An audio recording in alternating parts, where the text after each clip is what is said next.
जिस दिन आप भारत की आज़ादी का जश्न मना रहे होंगे उसी दिन दूर एक मुल्क की किस्मत दो ताकतवर नेता मिलके तय कर रहे होंगे, वो भी उसकी गैर मौजूदगी में। 15 अगस्त 2025 को भारत की आज़ादी के 78 साल पूरे हो जाएंगे और उसी दिन यूएस प्रेसिडेंट डोनाल्ड ट्रंप और रूसी प्रेसिडेंट व्लादिमीर पुतिन आमने सामने होंगे और रूस यूक्रेन जंग का भविष्य तय होगा।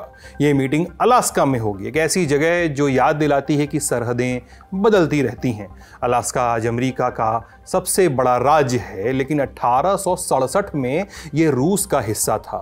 उसी बरस रूस ने इसे महज $72 लाख में अमेरिका को बेच दिया था। ट्रंप के लिए सबसे बड़ा इम्तिहान है। ट्रंप के मुताबिक ये बाइडेन की जंग है और वो तो इसे रोक कर ही दम लेंगे। ये मौका उनकी विरासत तय कर सकता है। ट्रंप की माने तो ये कुछ मिनट्स का खेल है, वो कुछ मिनट में ही बता देंगे कि डील होगी या नहीं। पुतिन के लिए पश्चिमी गठजोड़ को तोड़ने का मौका है। वहीं तीसरा और चौथा खिलाड़ी इस मीटिंग से नदारद है, यूक्रेन और यूरोप। और विडंबना ये कि ये फैसले उन्हीं के लिए होने हैं। यूक्रेन की सरहदें और यूरोप की सुरक्षा का भविष्य इसी मीटिंग में तय होगा। तो आज के शो में हम जानेंगे कि क्या ये मुलाकात सचमुच जंग रोक देगी और रूस के कब्जे वाले इलाकों का क्या होगा। क्या ट्रंप सीज फायर और नोबेल प्राइज के नशे में यूक्रेन की संप्रभुता को इग्नोर कर देंगे, और अगर ऐसा हुआ तो यूरोप क्या करेगा। नमस्ते, हम हैं सिद्धांत और आप देख रहे हैं दुनियादारी। Brought to you by Sensodyne K. SLS और पैराबेन गॉन, तो उसका करंट ऑन। What then? इसके पोटेशियम आयंस करें टूट का करंट गॉन, लाइव का करंट ऑन। फरवरी 2022 में जंग शुरू हुई। अप्रैल 2022 में रूस ने यूक्रेन की 27% जमीन कब्जा ली थी, लेकिन फिर यूक्रेन ने पलटवार शुरू किया। जंग खिंचती चली गई, रूस का भी कब्जा घटने लगा। फिलहाल यूक्रेन का करीब 19% जो हिस्सा है जमीन का वो रूस के कब्जे में है। इसमें 2014 में कब्जाया गया क्रीमिया और 2022 के बाद हथियाए बड़े हिस्से भी शामिल हैं। इस वक्त यूक्रेन का नक्शा कुछ ऐसा दिखता है। इसमें लाल रंग से रंगे हुए यूक्रेनी इलाके रूस के कब्जे में हैं। आपको कुल 4 इलाके दिख रहे होंगे, डोनेट्स्क, लुहांस्क, जापोरिजिया और खेरसों। रूस इन पर अपना हक जमाता है, लेकिन इस दावे को अंतर्राष्ट्रीय मान्यता नहीं मिली है, यानी ये जमीन कानूनन अब भी यूक्रेन की है। अब एक और नक्शा देखिए, इस पर आपको जंग की फ्रंट लाइन दिख रही है, यानी इस लाइन के इर्द गिर्द रूस और यूक्रेन की सेनाएं एक दूसरे पर हमलावर हैं।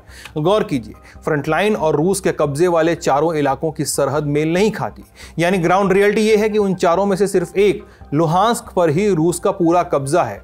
डोनेट्स्क, जापोरिजिया और खेरसों तीनों का लगभग 1/4 हिस्सा अभी भी यूक्रेन के हाथ में है। ये चारों इलाके दोनों ही देशों के लिए स्ट्रेटेजिकली इंपॉर्टेंट हो सकते हैं। डोनेट्स्क और लुहांस्क को मिलाकर बनता है डोनबास रीजन। यहाँ यूक्रेन की इंडस्ट्रियल ताकत बसी थी और यहाँ से सड़क और रेल दोनों की कनेक्टिविटी है। यूक्रेनी फौज की आवाजाही के लिए ये रास्ते जरूरी हो जाते हैं। जापोरिजिया और खेरसों की अहमियत डोनबास से भी कहीं ज्यादा है। भौगोलिक तौर पर रूस को क्रीमिया से जोड़ने वाला जमीनी पुल है। आर्थिक तौर पर यूक्रेन को काला सागर, ब्लैक सी और अजोव सागर तक पहुंचा देता है। मतलब अगर ये इलाके पूरी तरह हाथ से निकले तो जंग के बाद अनाज और बाकी माल का निर्यात लगभग ठप हो जाएगा। यहीं पर जापोरिजिया न्यूक्लियर पावर प्लांट भी है। ये यूरोप का सबसे बड़ा न्यूक्लियर प्लांट है। अगर ये रूस के हाथ में गया तो बहुत बड़ा नुकसान हो सकता है। आपने फ्रंटलाइन को समझा, कब्जे का जायजा लिया। अलास्का की मुलाकात 3 अलग अलग मिजाज वाले किरदारों की मुलाकात है, इसको समझते हैं। जीत, अमन और नुकसान की परिभाषाएं सबके लिए अलग है। ऐसे में समझते हैं कि किसके लिए क्या स्टेक पे है। सबसे पहले ट्रंप की बात। ट्रंप का जहन अमेरिका फर्स्ट के वादों से पटा है। वो मागा की रट लगाए हैं। इस विचारधारा की नज़र में बरसों पुराने गठबंधन और विदेशों को दी जाने वाली मदद एक बोझ की तरह है। ज़रूरतमंद देशों का फंड रोकना, WHO से निकल जाना, पेरिस क्लाइमेट एग्रीमेंट छोड़ देना, ये सब पहले ही हो चुका है। इसी कड़ी में एक यूक्रेन की जंग भी है। ट्रंप के लिए बाइडेन की जंग है। वो कहते हैं कि मैं होता तो जंग शुरू ही नहीं होती। इसे वो यूरोप का मसला मानते हैं।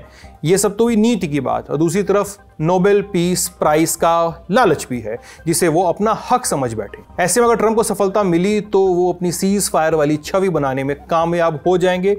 रूस यूक्रेन जंग को रोकने के अपने चुनावी वादे को भी पूरा कर लेंगे।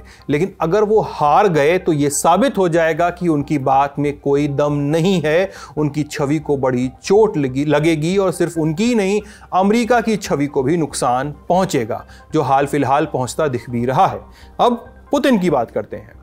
ट्रंप की यही इनसिक्योरिटी, नोबेल प्राइज और सीज फायर का नशा पुतिन के लिए एक फायदेमंद डील साबित हो सकती है।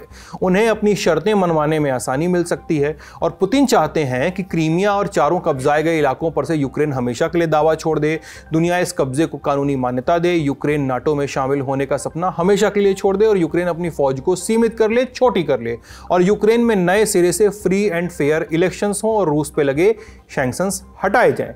अब यूक्रेन की बात करते हैं। यूक्रेन के लिए अस्तित्व से जुड़ा हुआ मुद्दा है, देश की संप्रभुता का सवाल है। पुतिन के उलट ज़ेलेंस्की का आधार अंतर्राष्ट्रीय कानून है। ज़ेलेंस्की को चाहिए कि रूस कब्जाए गए इलाके वापस करे, किसी भी रूसी कब्जे को अंतर्राष्ट्रीय मान्यता न मिले, नाटो और यूरोपीय यूनियन में शामिल न भी हो तो कम से कम हक बरकरार रहे, सेना की साइज पर कोई बाहरी रोक न हो। लेकिन ज़ेलेंस्की ये सारी शर्तें तब रखते जब उन्हें मौका मिलता, लेकिन उन्हें तो बुलाया ही नहीं गया है। यूरोप के लीडर्स को भी कोसों दूर रखा गया। इस वजह से यूरोप बेचैन हो गया क्योंकि ये उनके महाद्वीप की सुरक्षा का मसला है। ज़ेलेंस्की ने कहा कि यूक्रेन की मौजूदगी के बगैर यूक्रेन पर कोई भी डील मान्य नहीं होगी। дарувати свою землю окупанту українці यूक्रेन कब्जा करने वालों को अपनी जमीन तोहफे में नहीं देगा। यूक्रेन उन फैसलों के लिए पूरी तरह तैयार है जो शांति ला सकें, लेकिन वो फैसले जो हमारे खिलाफ हों या जिनमें यूक्रेन शामिल न हो वो असल में शांति के खिलाफ होंगे। उनसे कुछ हासिल न होगा, वो बेकार होंगे, उन पर अमल करना मुमकिन नहीं होगा। вони ніколи не спрацюють। ज़ेलेंस्की की ये बात अलग अलग डिप्लोमेटिक चैनल से बार बार दोहराई गई। यूरोप के लीडर्स ने भी इसी तरह के बयान देने शुरू किए, लेकिन इसके बावजूद ज़ेलेंस्की के लिए उस मीटिंग में भी कोई जगह अभी तक नहीं बन पाई। मीटिंग की इस एक्सक्लूसिवनेस की वजह से डर तो था ही, फिर बीच बीच में ट्रंप की बातों ने यूरोप और यूक्रेन को और भी बेचैन कर दिया। 13 अगस्त को ट्रंप ने कहा कि यूक्रेन और रूस दोनों को जंग खत्म करने के लिए कुछ इलाकों पर से अपना दावा छोड़ना होगा और किसी भी डील के लिए लैंड स्वैप यानी जमीन की अदला बदली करनी होगी। मुझे थोड़ी हैरानी हुई जब ज़ेलेंस्की कह रहे थे कि उन्हें संवैधानिक मंजूरी लेनी होगी। मेरा मतलब है उन्होंने जंग शुरू करने और सबको मारने की मंजूरी तो नहीं दी, लेकिन जमीन का अदला बदली करने के लिए अलग से मंजूरी चाहिए, क्योंकि यहाँ जमीन की अदला बदली होगी। ये मैं रूस से और बाकी सबके साथ हुई बातचीत से जानता हूँ। लेकिन ट्रंप ने साफ नहीं किया कि वो किस जमीन की बात कर रहे हैं। इसने घबराहट और बढ़ा दी। यूक्रेन ने कहा कि वो अपनी 1 इंच जमीन भी गंवाने को तैयार नहीं है। ये सब कुछ होने के बाद आखिरकार ट्रंप एक वर्चुअल मीटिंग के लिए तैयार हुए। 13 अगस्त को ट्रंप ने फ्रांस, जर्मनी और ब्रिटेन के नेताओं के साथ मीटिंग की। इसके बाद ट्रंप ने रिपोर्टर से बात करते हुए उसको 10 में से 10 नंबर दे दिए। अजीब आदमी है, खुद की बातचीत को भी मार्किंग देता है। हमारी फोन पर बहुत अच्छी बात हुई।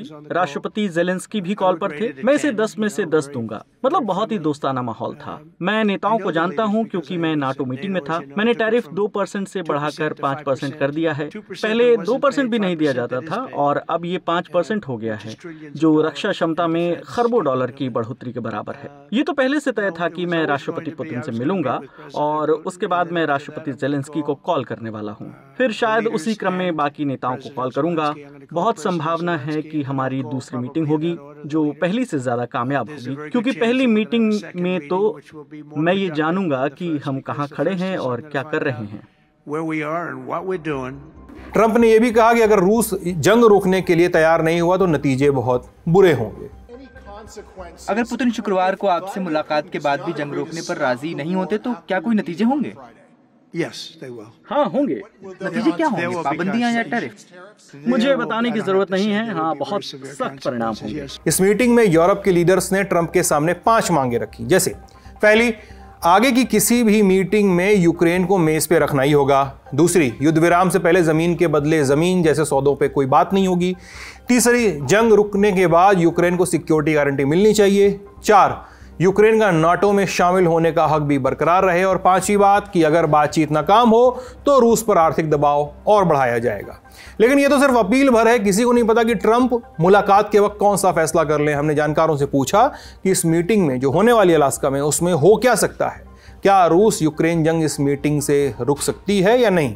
देखिए, ये मीटिंग बाय इटसेल्फ एक रशिया के लिए एक बहुत कामयाबी, this is a big diplomatic victory Putin के लिए, क्योंकि पिछले 3-4 साल से अमेरिका और वेस्टर्न ममालिकों का एक मकसद ये था कि रशिया को पूरी तरह से डिप्लोमेटिकली आइसोलेट कर दे, तन्हा कर दे दुनिया में, ना उसके साथ कोई ट्रेड करे, ना उसके साथ कोई बात करे। और वो सारा का सारा भांडा फूट गया है एक ही झटके में। तो मुझे लगता है कि कल की मीटिंग्स में डोनाल्ड ट्रंप को पुतिन ये जो मसला है उसको from the Russian point of view से समझाएंगे। और यूरोप बहुत डरा हुआ है कि ट्रंप माइट बाय पुतिन्स नैरेटिव। अगर ट्रंप पुतिन का नैरेटिव ले लेते हैं तो एक तरह से वेस्ट पूरी तरह से डिवाइड हो जाएगा, अमेरिका एक तरफ, यूरोप और यूक्रेन दूसरी तरफ।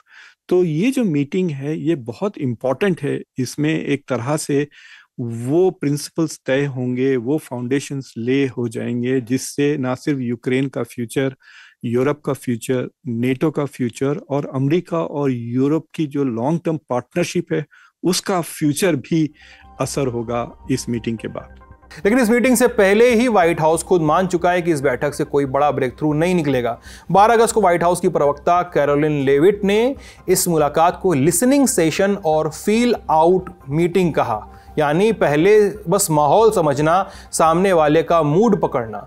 ट्रंप ने भी कह दिया है कि इसके बाद वो जेलेंस्की और पुतिन के साथ एक ट्राइलेटरल मीटिंग चाहते हैं। इस बीच टाको यानी ट्रंप ऑलवेज चिकन्स आउट का जिक्र फिर से शुरू हो गया है। जुलाई 2025 में ट्रंप ने रूस को 50 दिन का अल्टीमेटम दिया था कि शांति समझौता करो वरना सख्त सजा मिलेगी। 28 जुलाई को वही डेडलाइन घटा के 10 से 12 दिन की कर दी। 8 अगस्त को डेडलाइन आगे आने वाली थी, डेडलाइन आ भी गई और रूस के खिलाफ कोई कदम नहीं उठाया गया। उल्टा भारत पर 50% का टैरिफ लगा दिया और धमकी दी गई कि रूस से तेल खरीदना बंद कर दो। एक और ढोंग है उनका चीन को लेके, जो रूस से हमसे भी ज्यादा तेल खरीदता है, उस पर कोई कार्रवाई नहीं की गई है। टैरिफ को लेकर फिर से 90 दिन का उनको एक ब्रीदर पीरियड दिया गया है। अलास्का वाली मीटिंग से एक दिन पहले अमेरिका के वित्त मंत्री स्कॉट बेसेंट ने एक जरूरी चेतावनी दी। रूस को दी जानी चाहिए थी नहीं, लेकिन उन्होंने भारत को चेतावनी दी। ब्लूमबर्ग टीवी से बात करते हुए उन्होंने कहा कि अगर अलास्का की मीटिंग अच्छी नहीं गई, जिसमें भारत का कोई से नहीं है, तो अमेरिका भारत पे सेकेंडरी टैरिफ बढ़ा सकता है। हम जानकारों के पास गए, समझना कठिन था ये। हमने पूछा कि इस मीटिंग से भारत पर जो ट्रंप का रुख है वो कितना बदल सकता है। अगर इस मीटिंग से कोई हल नहीं निकला, तो जंग रोकने का रास्ता तैयार नहीं हुआ, तो क्या भारत पर टैरिफ बढ़ेगा या नहीं? सुनते एक्सपर्ट्स को। और ट्रंप कह रहे हैं कि एक रीज़न वाई पुतिन ये जंग इतनी लंबी कर सक रहे हैं क्योंकि रशिया, इंडिया, चाइना, तुर्की, Belarus, United Arab Emirates, UAE वगैरह रशिया की इकोनॉमी को सस्टेन कर रहे हैं। और इस वजह से वो चाह रहे हैं कि एटलीस्ट इंडिया अगर रुक जाता है तो रशिया की इकोनॉमी में प्रेशर पड़ेगा। इससे इंडिया की लोग कह रहे हैं कि जो डोनाल्ड ट्रंप ने 50%, लोग क्या कह रहे हैं, इकोनॉमिस्ट कह रहे हैं कि ये 50% जो टैरिफ लगे हैं, मिसाल के तौर पे गोल्डमैन सैक्स कर रहा है कि इंडिया की जीडीपी ग्रोथ 0.6% से कम हो जाएगी, यानी 6.5 से गिर के 5.9। लेकिन अगर रशिया और यूक्रेन के बीच में सीज फायर हो जाता है तो जो पहली कंडीशन उन्होंने लगाई है पुतिन ने कि जो रशिया के खिलाफ सैंक्शंस हैं वो खत्म हो जाए। तो अगर पीस हो जाता है, सीज फायर अनाउंस हो जाता है, तो वो सैंक्शंस निकल जाएंगे और इंडिया के ऊपर ये जो मजीद 25% पेनल्टी लगी है वो खत्म हो जाएगी। That is one big thing. और फिर इंडिया के ऊपर इतना प्रेशर नहीं रहेगा कि रशियन इकोनॉमी के साथ आप ट्रेड ना करें। तो इंडिया ना सिर्फ रशिया से तेल खरीद सकेगा without any fear of sanctions, बल्कि दूसरी चीजें भी बेच सकता है, इंक्लूडिंग वेपन्स, जो इंडिया ने अभी तक रशिया को नहीं बेचे। तो इन द सेंस आप कह सकते हैं कि Russia Ukraine cease fire will improve India-US relations और India-Russia relations दोनों। क्या होगा क्या नहीं, ये सब कल पता चलेगा। इससे जुड़े अपडेट्स आपको मिलते रहेंगे। फिलहाल सुर्खियों का रुख करते हैं। पहली सुर्खी मिडिल ईस्ट से। इजराइल के प्रधानमंत्री बेंजामिन नेतन्याहू ने ईरानी नागरिकों को मदद करने का ऑफर दिया है। आपके लिए अच्छी खबर है, जैसे ही आपका देश आजाद होगा, इजराइल के सबसे बेहतरीन वाटर एक्सपर्ट्स हर ईरानी शहर में पहुंचेंगे और आधुनिक तकनीक और अनुभव के साथ हर संभव मदद करेंगे। आप सोचेंगे कि नेतन्याहू ईरानी लोगों की मदद क्यों करना चाहते हैं, इसका जवाब भी उसी वीडियो में है। मेरी आपसे अपील है कि साहसी और निडर बने, सपने देखने की हिम्मत रखें, आजादी, अपने भविष्य और अपने परिवारों के लिए जोखिम उठाएं, सड़कों पर उतरें, न्याय की मांग करें, जवाबदेही की मांग करें, जुल्म के खिलाफ आवाज उठाएं। अपने परिवारों और सभी ईरानियों के लिए एक बेहतर भविष्य बनाएं। नेतन्याहू का कहना है कि अगर देश के लोग वहां सत्ता बदलने में कामयाब हो जाते हैं तो इजराइल ईरान में पानी की दिक्कतों से लड़ने के लिए उनकी पूरी मदद करेगा। पानी की समस्या से निपटने के लिए अपनी सबसे बेहतरीन टीम को ईरान भेजेगा। ईरान इस वक्त पानी की समस्या से जूझ रहा है। यह राजधानी तेहरान के पास बांधों का जलस्तर रिकॉर्ड न्यूनतम स्तर पे पहुंच गया है, जिससे लाखों लोगों की पानी की आपूर्ति पे खतरा मंडरा रहा है। देश के राष्ट्रपति मसूद पेजेश्कियन ने चेतावनी दी है कि अगर तुरंत पानी बचाने के कदम नहीं उठाए गए तो आने वाले हफ्तों में और मुश्किलों का सामना करना पड़ सकता है। नेतन्याहू के इस मैसेज का ईरानी राष्ट्रपति मसूद पेजेश्कियन ने मजाक उड़ाया। 13 अगस्त को ईरान के कैबिनेट को संबोधित करते हुए उन्होंने कहा कि एक ऐसी हुकूमत जिसने गजा के लोगों को खाना पानी के लिए तरसा दिया है, वो ईरान में पानी लाने की बात भी कैसे कर सकता है। अगली सुर्खी पाकिस्तान से है। पाकिस्तान की तरफ से लगातार हो रही भड़काऊ बयानबाजी पर अब भारत का रिएक्शन आया है। 14 अगस्त को विदेश मंत्रालय के प्रवक्ता रणधीर जायसवाल ने कहा कि हमने पाकिस्तान लीडरशिप की तरफ से भारत के खिलाफ लगातार युद्ध भड़काने और नफरत फैलाने वाले बयानों की रिपोर्ट देखी है। ये उनका पुराना तरीका है। वे अपनी नाकामियों को छुपाने के लिए बार बार भारत विरोधी माहौल बनाते हैं। पाकिस्तान को अपनी बयानबाजी पे लगाम लगानी चाहिए, क्योंकि कोई भी गलत कदम उठाने पर उसके दर्दनाक नतीजे होंगे। इसके पहले पाकिस्तानी प्रधानमंत्री शहबाज शरीफ ने यह कहा था कि भारत पाकिस्तान के हिस्से का एक बूंद पानी भी नहीं ले सकता। अगर ऐसा करने की कोशिश की तो पाकिस्तान आपको ऐसा सबक सिखाएगा जिसे जिंदगी भर आप नहीं भूलेंगे। आप जानते ही हैं कि पहलगाम हमला जो 22 अप्रैल 2025 को हुआ, उसके बाद भारत ने पाकिस्तान के साथ सिंधु नदी समझौता जो है उसको होल्ड पर डाल दिया था, जिसके बाद से पाकिस्तान फड़फड़ाया हुआ घूम रहा है और उसके हुक्मरान आए दिन गीदड़ भपकियां देते रहते हैं। अगली सुर्खी रूस से खबर है कि रूस ने व्हाट्सएप और टेलीग्राम की कुछ सर्विसेज को ब्लॉक करना शुरू कर दिया है। रिपोर्ट्स के मुताबिक 11 अगस्त से टेलीग्राम कॉल्स मुश्किल से ही चल पा रही हैं, जबकि व्हाट्सएप कॉल्स पूरी तरह बाधित है। रूस का आरोप है कि यह प्लेटफॉर्म धोखाधड़ी और आतंकवाद के मामलों में कानून प्रवर्तन एजेंसियों को जानकारी नहीं दे रहे हैं। लेकिन आलोचक कुछ और कह रहे हैं। दरअसल इस कदम के ठीक एक दिन पहले रूसी राष्ट्रपति पुतिन एक राज्य समर्थित मैसेजिंग ऐप बनाने की मंजूरी दे चुके थे। आलोचकों का मानना है कि नया जो सरकारी ऐप है यूजर्स की गतिविधियां ट्रैक कर सकता है और सरकार इसलिए जानबूझकर व्हाट्सएप की स्पीड धीमी कर रही है ताकि लोग उसके ऐप पर शिफ्ट हो जाएं, यानी सरकारी ऐप पर शिफ्ट हो जाएं। व्हाट्सएप के मालिक मेटा ने कहा कि WhatsApp end to end encrypted है और यही वजह है कि रूस इसे ब्लॉक करना चाहता है। रूस का विदेशी टेक प्लेटफॉर्म्स के साथ कंटेंट और डेटा स्टोरेज को लेकर कई सालों से टकराव चल रहा है। यह विवाद फरवरी 2022 में रूस के यूक्रेन में सेना भेजने के बाद और बढ़ गया था और अब और भी ज़्यादा बढ़ गया है। आज का दुनिया यहीं समाप्त होता है। अपना ख्याल रखिएगा, स्वस्थ रहिएगा। बहुत बहुत शुक्रिया।